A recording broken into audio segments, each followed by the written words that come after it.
जेठानी देवरानी अगर प्यार से मिलकर चले तो घर बनता है, पर हर एक घर में जेठानी देवरानी में प्यार हो ये भी तो नहीं होता।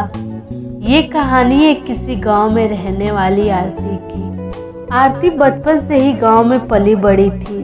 उसे घर गृहस्थी, पूजा पाठ आदि सभी काम बहुत ही अच्छे तरीके से आते थे। आरती की शादी अमीर सेठ के छोटे बेटे से होती है।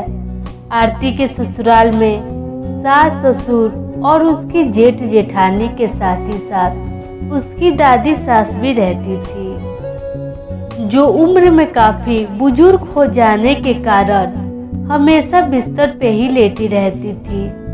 आरती के ससुराल में कुछ महीने बीत जाते हैं। वे देखती है कि उसकी जेठानी अक्सर अपने मायके में ही जाकर बैठी रहती थी।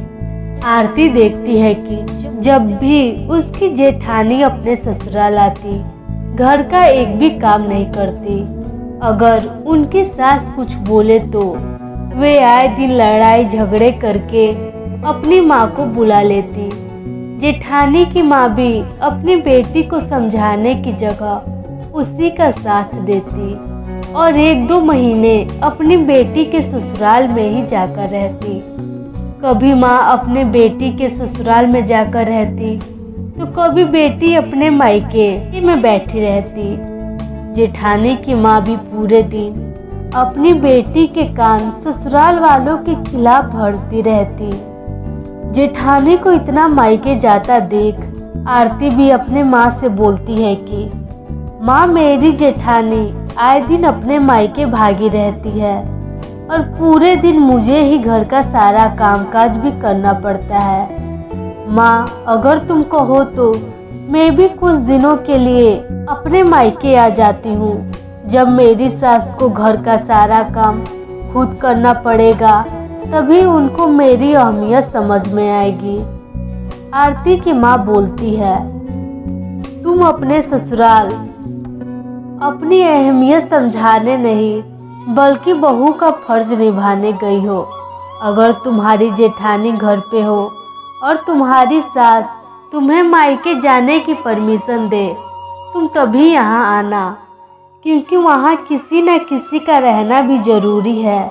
तुम्हारी दादी सास की तो तबीयत हमेशा खराब रहती है और तुम्हारी सास पूरे दिन उनके सेवा में ही लगी रहती है।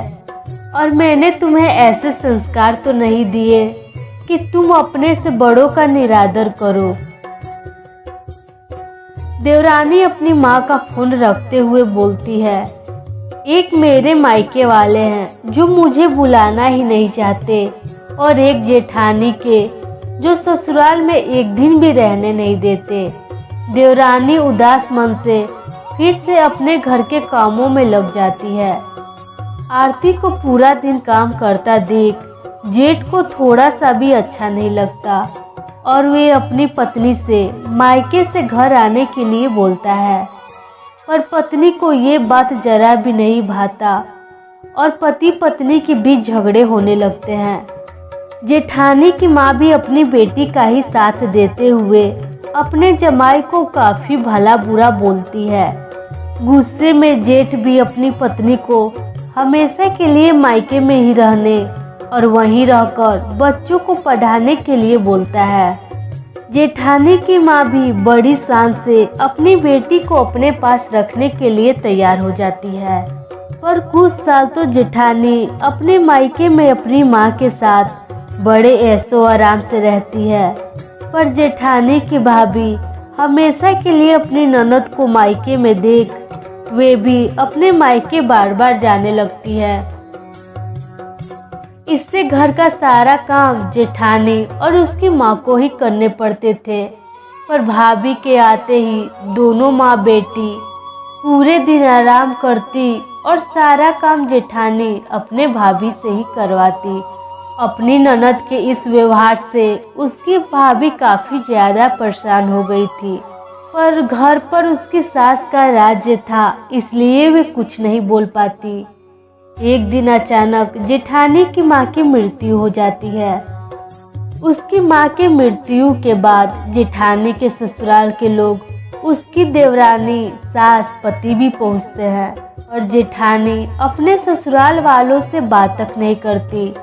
जेठानी के ससुराल वाले उसे वापस घर लौटने को बोलते हैं, पर जेठानी साफ इनकार कर देती है। जेठानी की मां की मृत्यु के बाद घर की सारी जिम्मेदारी उसकी भाभी के हाथों में आ जाती है।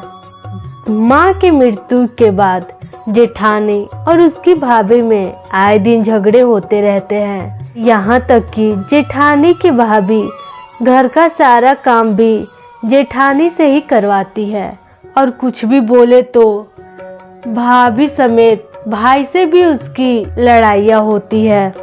एक बार देवरानी को लगा कि वे क्यों ना जेठानी के मायके जाकर उनको देखाए।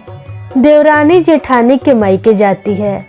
देवरानी को देख जेठानी दौड़कर उससे गले लगाती है और रोने लगती है। जेठानी को रोता देख देवरानी समझ जाती है कि जेठानी को अपनी गलतियों का एहसास हो गया है और वे उसे लेकर ससुराल वापस आ जाती है। जेठानी भी अब ससुराल वालों के साथ मिलजुल कर रहने लगती है। उसको भी अपनी गलती का पूरा एहसास था और वे अब देवरानी के साथ मिलकर घर का सारा काम भी करती है और अपनी सास की सेवा भी करती है।